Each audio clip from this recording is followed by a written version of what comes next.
You're listening to MFM 92.6. Move to the music. Carl, you are on the digital spaces, right? Yes, I am. Do you have a TikTok? Yes. Do you have a Facebook? Instagram, Facebook, all of it. You're all of it. Yes. WhatsApp. Yes. Right. So our lives are increasingly digital, all of us. I think I have maybe one or two of the ones you mentioned, right? So as our lives are becoming increasingly digital, so too are those harms, that it opens ways to harms, to conflicts, to forms of violence that shape our everyday experiences. So on the show this afternoon on SiyakhulaLive, that is powered by the University Center for the Advancement of Social Impact and Transformation, as well as the Human Resources Division, we are talking about cyberbullying, cyber violence, online harassment, image-based abuse, digital intimidation. So kind of cyber violence is this urgent question, raising urgent questions about safety, about dignity, about accountability, as well as human rights in this digital age. And so on the show this afternoon, we are joined by Professor Delano Cole van der Linde, who is the Public Law Associate Professor right here at Stellenbosch University at the Faculty of Law. And we unpack with Prof Delano the growing phenomenon of cyber violence. We explore how online harm is reshaping our understanding of violence, what it reveals about power, about social inequalities, and also keeping up with these digital realities, but also what it means for a generation growing up online. Prof Delano, welcome to the show. Thank you so much for making time to chat to us on SiyakhulaLive this afternoon. Thank you, Kaklecho. I'm very happy to be here. Come into the mic, Prof Delano. Let me get closer. There we go. The mic is your friend. So we're going to talk a little bit also around, beyond law and regulation as well, and also kind of the digital culture and ethics that we need to be cultivating if we are to build a more safer, more humane, and more respectful online community. And so that is the conversation as well this afternoon. WhatsApp us on 0744 00926. Our WhatsApps are open. Cyber violence is the conversation on SiyakhulaLive this afternoon. Prof Delano, maybe let's start with, from a legal, from a social perspective. If we're thinking cyber violence, what is cyber violence? What does it look like? What does it entail? So I would define cyber violence as any type of conduct committed online which causes either physical or emotional harm, and it's usually emotional harm. So this would be anything from, online bullying, like you said, the dissemination of threats, sexual extortion or sextortion. So that's where you would obtain intimate images of someone and demand something from that, whether it be more images or often money. And what we're seeing increasingly is people threatening to out people, out their sexuality. So they would ask money, for example. And then we get into the other one, which is the non-consensual dissemination of intimate images, which is commonly referred to as revenge porn. That's also quite common, where someone would obtain images and then, distribute it without consent. Now, these images may be obtained through various means. People's accounts can be hacked. It may be obtained consensually.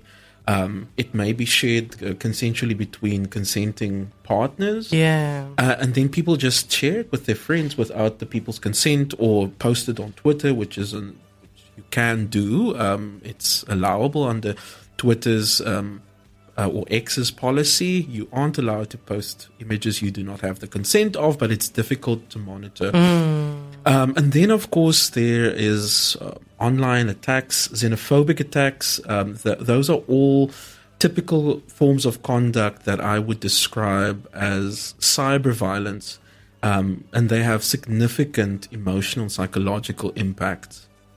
And I mean, as you're speaking, I'm thinking of, it may be raising existing social inequalities, existing biases and prejudices that we are sitting with in society, and it just raises these existing power inequalities and social inequalities into a digital space. Absolutely. We see that the dissemination of intimate images, for example, is very gendered. It is usually perpetrated, and it's also described often as technology-facilitated gender-based violence. It's usually, there's usually a gendered, it's very gendered perspective or paradigm.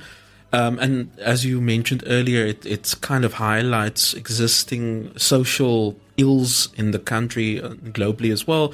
Xenophobia, for example, queerphobia. There's a lot of things that gets kind of highlighted and exacerbated, facilitated by technological means, where, people may have held beliefs earlier and just shared it with their intimate group. Now it's very easy. People disseminate their thoughts and threats very easily, and not always understanding the harm it causes to people. Often feel that, things said online don't have emotional, psychological consequences. So it's much easier to, disseminate it online. You're not saying it to someone directly. You're just putting it into the void, not thinking about who's on the other side receiving that harm. Prof, I also want to talk about this. Then, the responsibility of the platforms, right? So I think your platforms, in a way, also encourage people to share their thoughts, right? Is there some place to also kind of hold platforms accountable for the kind of content that they are eliciting from users, right? They want you to share your thoughts. They want you to kind of share what you're doing every minute of every day, kind of pushing towards that. And I think then it makes people kind of share unfiltered thoughts. And that's what I'm saying. Your thoughts are your thoughts, and your thoughts may not be wrong, but when you publish your thoughts, then you're opening them up to, it's valid for those thoughts to be critiqued. So, what can our platforms also be held accountable, or start kind of reminding people to responsibly use these platforms, So I'm just going to talk in general terms now, but the platforms in general do not allow for, hate speech, dissemination of these type of, cyber violence manifestations. And our law does make provision for, at times, for platforms to be held accountable for not cooperating in, for example, taking things down.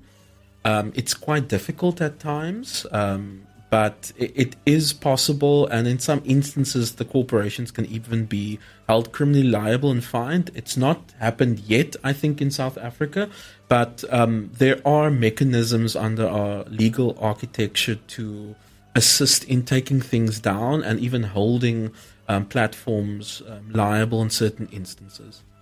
We're chatting to Professor Delano Cole van der Linde on SiyakhulaLive this afternoon. Professor Cole is the Public Law Associate Professor at Stellenbosch University's Faculty of Law. Now, Prof, let's go to the legislation, right? The law, if you think about the Cyber Crimes Act that is in effect, would you say that our laws and completely, whether from the Constitution, just our legal framework, our laws, our institutions, are they adequately prepared and equipped to respond to the realities of online harm and digital abuse? I would say holistically, our legislation is quite progressive. I think, addresses most of the significant forms of cyber violence in South Africa. And this is not just the Cyber Crimes Act, but the Film and Publications Act, the Sexual Offences Act.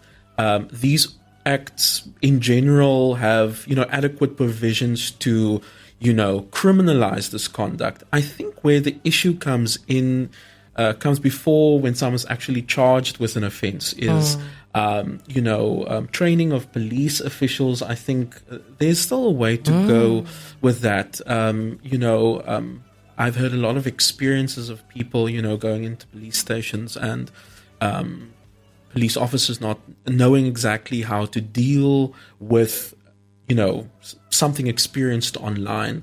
And then people often walk away without there being any investigation or resolve. So somebody mentioned a few weeks ago that it was just heartwarming or encouraging to see there's a poster about cyber violence or cybercrime at a police station that made them feel, okay, at least this police station knows that there is this phenomenon and how to deal with it. So I think the legislation is good. I think there's just a lot of training that still needs to happen. And gathering evidence also from online occurrences is also very difficult. So, but that does call for, funding and investment from government side.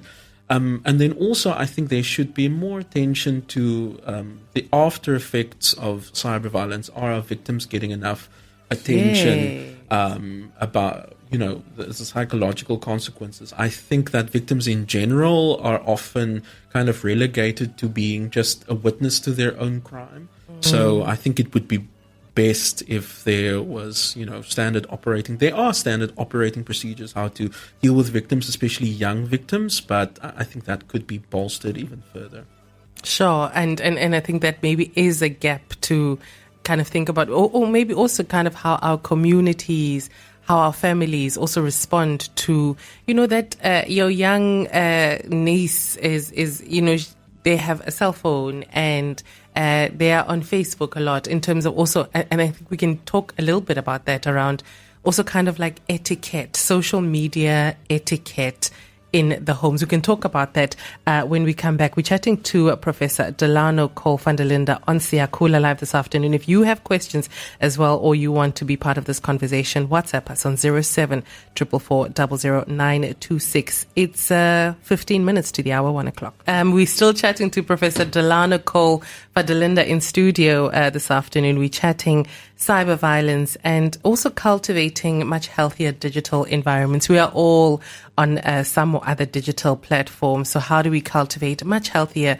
digital environment? So let's bring it to young people. We are in Youth Month, one of my favorite months of the year.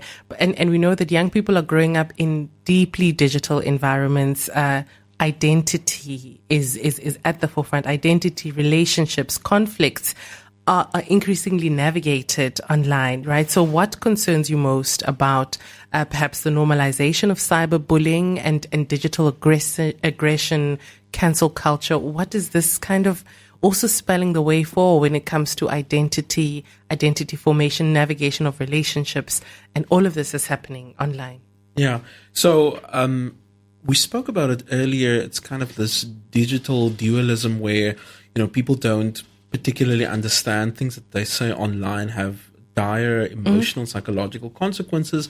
And I think that's especially also true with younger people. I don't think, they always think about the long-term impacts that, cyberbullying may have. But except for them, maybe being actors in, perpetrating cyber violence, most often victims. There's, much reported cases where technology and online communication platforms are used to lure and groom children. So that's something we haven't touched on yet, but that's often also used.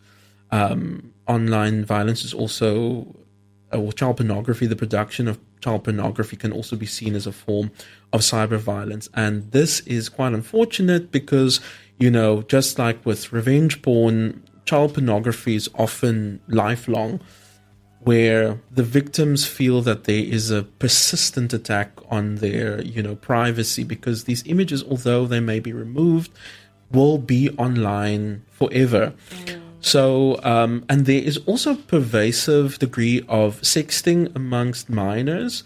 And this may be consensual, of course, as consensual as it could be.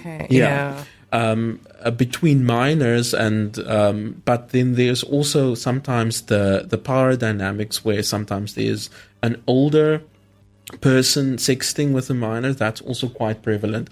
So there's quite darkness also to this, and I truly do hope that this is part of the curriculum these days, where there is awareness of the harms of online communications, both as where children are maybe victims or where they are also participating in the conduct.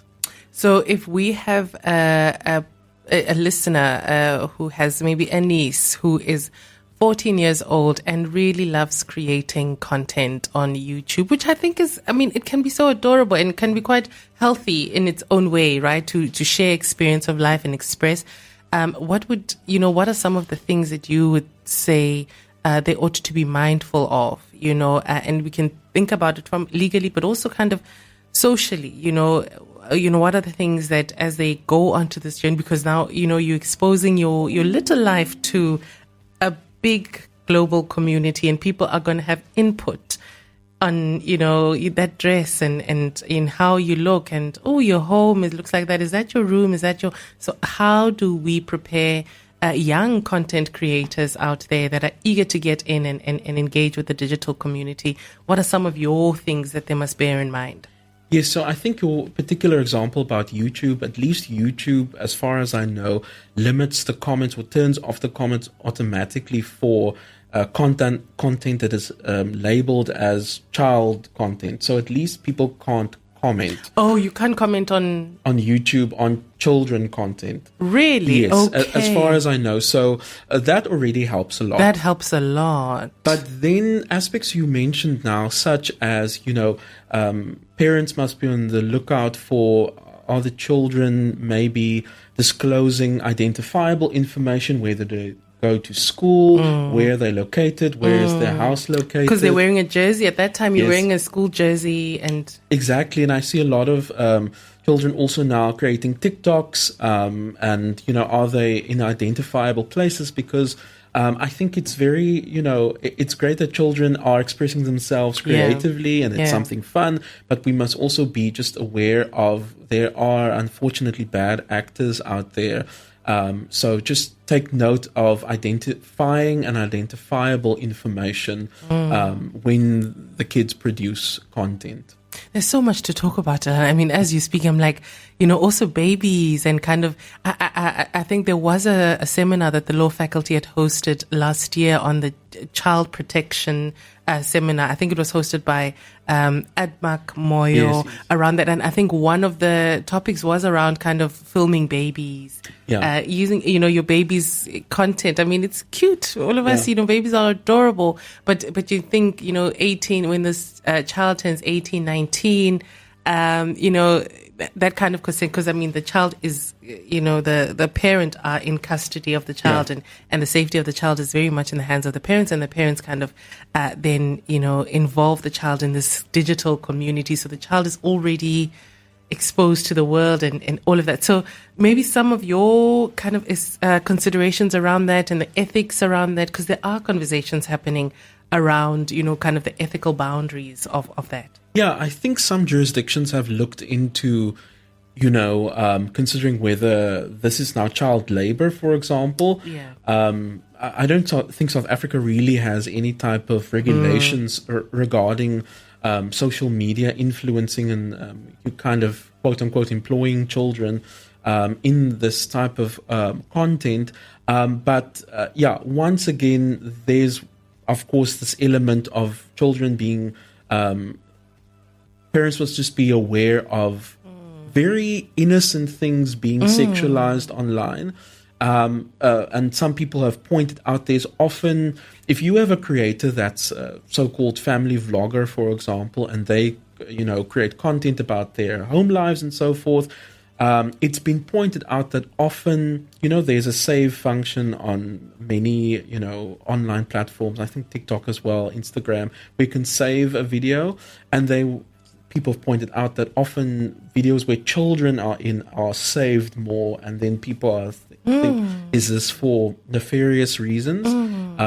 Because there is evidence that, there are people like pedophiles viewing this content, and not necessarily people who are just enjoying it for the wholesome content. Absolutely. There is so much. And I think what you're highlighting is that, the world is there for us to explore. The digital environment is there. There's no turning back from it, but it does come with, a lot of things to think about. Yeah, and it's difficult also for the children. There's been, documented instances where the children have grown up and feel very hurt that their whole life was documented without their consent. And then, there's nothing that they can do with now. And people feel a right to their lives.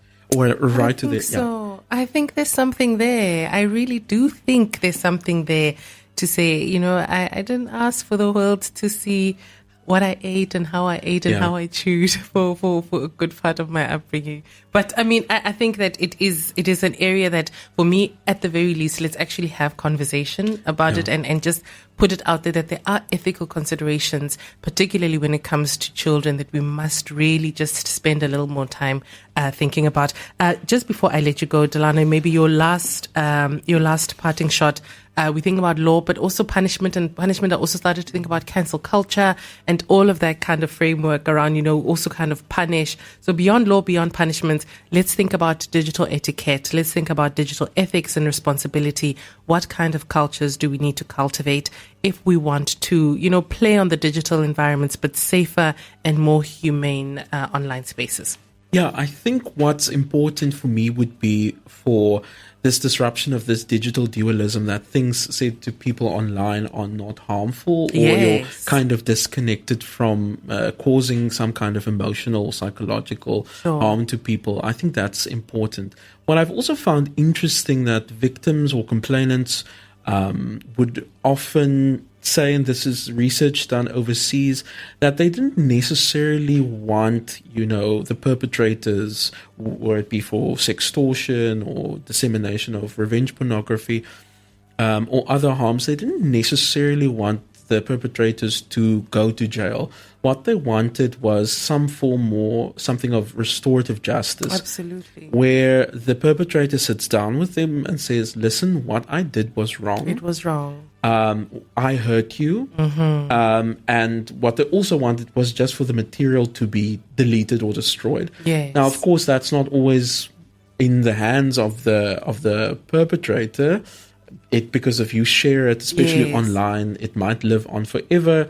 But if it was reasonably localized, shared between a few people, maybe there is still hope. Yeah. But those are the things that victims mostly wanted. And I would also encourage people listening to this, because I think people don't realize how often these things happen, or that what they are doing is not just morally wrong, but illegal. So if you get a nude of someone, this is a person over 18. Of course, if you are possessing images of someone under 18, that would be possessing child pornography, which is a whole different offense.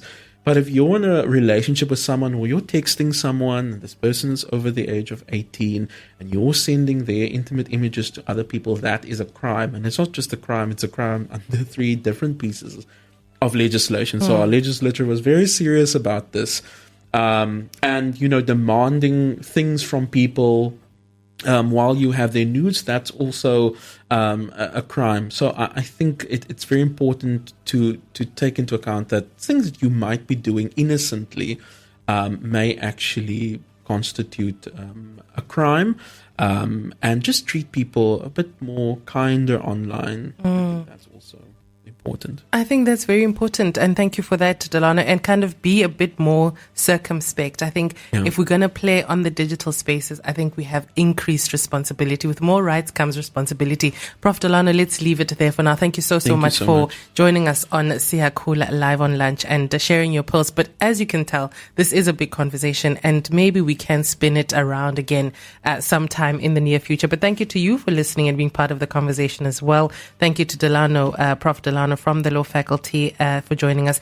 And of course, let's meet again next week, same time, same place, 12:30 till 1 o'clock for more conversations like this that inform and transform. This is SiyakhulaLive on Lunch. And I just want to say, Bafana, all the best for tomorrow. See you next time. Bye. You're listening to MFM 92.6. Move to the music.